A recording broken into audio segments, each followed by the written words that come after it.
In this video, I'm going to rank the top 10 wide receivers in the NFL right now. I did a video on this last year where I ranked the top 10 receivers heading into 2023, and it did okay. So I decided to do this year's version of it because I'm a class act with a large appendage. Without further ado, let's begin. Number 10, Garrett Wilson, New York Jets. Now, some might say this is a little bit too high for Wilson, but he's had such terrible quarterback play and still produced in his first 2 NFL seasons, including having a 1,000-yard season last year with Zach Wilson, Trevor Siemian, and Tim Boyle as his quarterbacks. I'm projecting that he is going to be one of the 5 best receivers in the league this year with Aaron Rodgers at quarterback now. It doesn't even mean that Aaron Rodgers is going to be good necessarily, but he's going to look Wilson's way a lot, and Wilson's going to get a bunch of targets, so he's probably going to have monster stats with Rodgers under center, so he lands here. Number 9, Brandon Aiyuk. Aiyuk somewhat gets lost in the shuffle on the loaded 49ers offense with McCaffrey and Kittle and Debo, but he really broke out in 2023, going for over 1,300 yards in 16 games with 7 touchdown catches. He also caught 75 passes for good measure. There's been a lot of trade discussions with Brandon, and this might be his last year with the 49ers, but as long as he's able to stay healthy, he is going to get a lot of good looks in that scheme, and he should get a lot of long passes. I'd like to see him score a couple more touchdowns, though. 7 touchdowns seems a little bit low, although with the 49ers, if they get towards the end zone or the red zone, they're more likely to give the ball to CMC or Debo than they are to Aiyuk, which might affect his numbers a little bit, but he still is one of the best. Number 8, Mike Evans. A lot of people thought that without Tom Brady, Mike Evans was going to fall off a cliff, but he showed why he is most likely going to be in the Hall of Fame one day, catching 79 passes for over 1,200 yards and a league-leading 13 touchdown catches with Baker Mayfield under center. As we all know by now, with Evans, you're guaranteed a 1,000-yard season. He might not have any super dominant historical seasons on his resume, which is why he's not higher on the list, but you know he's always going to show up and he's going to be there. And as evidenced by his touchdown totals, he's one of the biggest red zone threats in the NFL. And also proof that just because a receiver generates more attention in the red zone than they do at any other point of the field, it doesn't mean that they can't score a lot of touchdowns. Shout out to all the Julio Jones and Andre Johnson stands out there. So while Evans isn't dominant, he's still very, very good and one of the best in the most important area of the field, and that's why he breaks the top 8. Number 7, Amon-Ra St. Brown. St. Brown had an outstanding 119 catches in 16 games last year for over 1,500 yards and 10 touchdown catches. He had 9 100-yard games, and he's also one of, if not the best, possession receiver in the NFL right now, and a great security blanket for Jared Goff. He's steadily gotten better every single season in the NFL. It might be hard to see how he can top his 2023 season in 2024, but with another year of chemistry in the Lions system and with Goff under center, I wouldn't doubt that he might be able to get 120 plus catches if he's able to stay healthy. He's just an all-around great player and a load to bring down after the catch for a guy who's not particularly big, paused by NFL receiver standards. Number 6, Devonte Adams. Adams had a down year by his standards in 2023, and largely that was due to crappy quarterback play of Jimmy Garoppolo mixed with Aiden O'Connell. He still had over 100 catches for 1,100 yards and just 8 touchdown catches, which is very low for him. He's one of the best touchdown catchers in the history of the league, or at least he was with Aaron Rodgers and Derek Carr throwing him the ball. Adams is athletically still in his prime, or at least in terms of common sense, he should have a couple more prime years left, and he should bounce back to his usual double-digit touchdown seasons that he had before last season. However, the Raiders still haven't quite figured out the quarterback position. They might run it back with Aiden O'Connell, or they might go with Gardner Minshew. Neither are particularly great options, but if you're a receiver and you're supposed to be as great as Adams is, you should find a way to produce anyway, and because Adams wasn't quite as good last year, bad quarterback situation or not, he slides down on the list from where he was last year when he was in that top discussion along with Tyreek Hill and Justin Jefferson. Number 5, Jamar Chase. Jamar Chase is another guy who had a bit of a down season compared to prior years, and that was largely because of Joe Burrow's injury problems, although he still had some big games with Jake Browning under center before kind of tailing off towards the end of the year. He had 100 catches on the dot, over 1,200 yards, and 7 scores in 2023. You'd like to see the touchdown numbers go up a little bit, but with Burrow back, and he and Burrow have had a almost supernatural connection since their days at LSU together, I don't see why Chase can't have another season or a season in where he puts up over 1,500 yards and 1,600 yards and double-digit touchdowns. He's not even really in his prime yet, and he's still one of the most physically gifted receivers receivers in the league. However, if Burrow does get hurt again, which is possible, I would not be surprised if Chase's numbers are similar to what they were in 2023, where he was very good, but not great. Number 4, A.J. Brown. Over the first half of last season, A.J. Brown was probably the best receiver in the league, or at least in the discussion. He still finished with 106 catches and nearly 1,500 yards and 7 touchdowns on the season, but much like the Eagles, as a team, he kind of declined over the last several weeks of the season when the Eagles lost 5 of their last 6 games. Physically, Brown is one of the most gifted receivers in the league, as you might expect. He can basically do it all. He can catch a lot of passes as a possession receiver. He can also beat you with his speed deep. There's really nothing he can't do. He also has a pretty good connection with Jalen Hurts. The one thing with Brown is that he may sometimes bitch and complain about not getting the ball enough, which is understandable if you're A.J. Brown, because he's A.J. Brown, one of the best players in the league. But as an Eagles fan, I can say it was somewhat disappointing how his season ended, because it looked like he was on track for an all-time great season through about 8 or 9 games last year before the rails went off and he went from being dominant to just merely good. And he didn't even play in the playoff loss because he was going with an injury, although there is some discussion that he was maybe sitting out or not pushing through the injury for the playoff game as a sort of protest for the Eagles' play calling. I don't know, but I do know that if he has his head on straight, he is one of the best 5 receivers in the league, and he makes Jalen Hurts' life a lot easier. Number 3, CeeDee Lamb. Lamb has slowly emerged into one of the elite receivers in the league.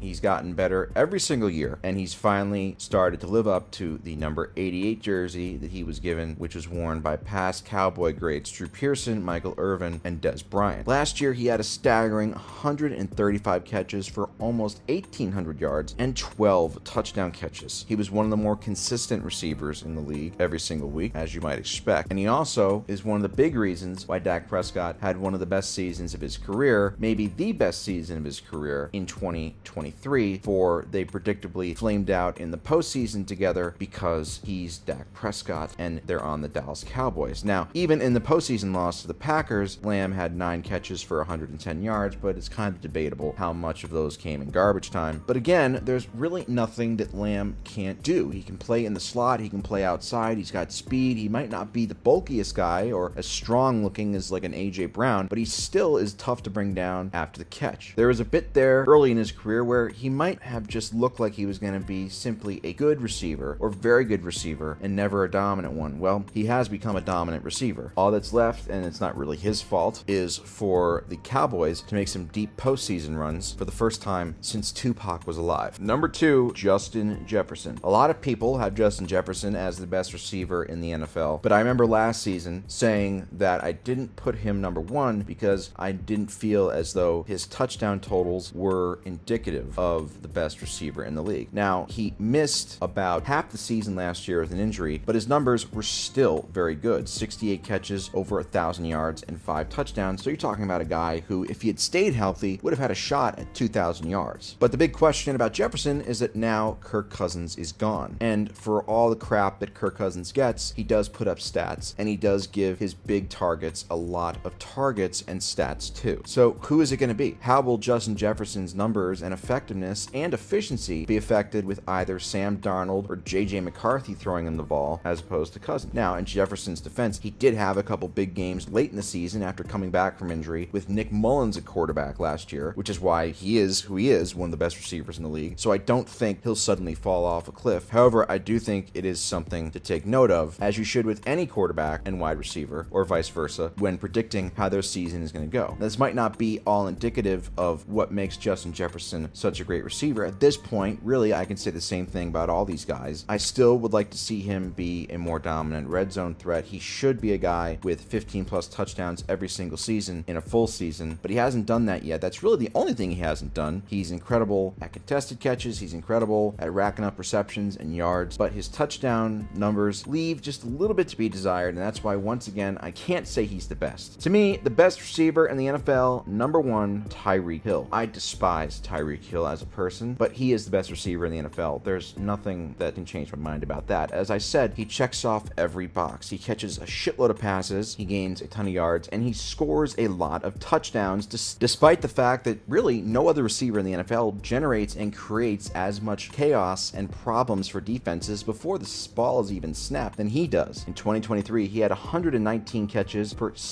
1,399 yards and tied for a league-leading 13 touchdowns, and that was with him missing a game. He was on pace for about 2,000 yards for most of the season. Before the last 4 weeks of the season, he kind of tailed off a bit, as did Miami, losing 3 of their last 4 games that Tyreek Hill played in. And again, I said it many times, I despise Tyreek Hill as a person, but there's no way around it. He is an unbelievable receiver and has superhuman speed, even now that he's getting up in age and he's entering his 9th season. He's got the numbers and he has the intimidation and the fear factor that really no other receiver has. For as great as they are, guys like Jefferson, Jamar Chase, and A.J. Brown, and CeeDee Lamb, nobody scares defenses like Tyreek Hill does, and that's just a fact. So he is my #1 receiver in the NFL heading into 2024.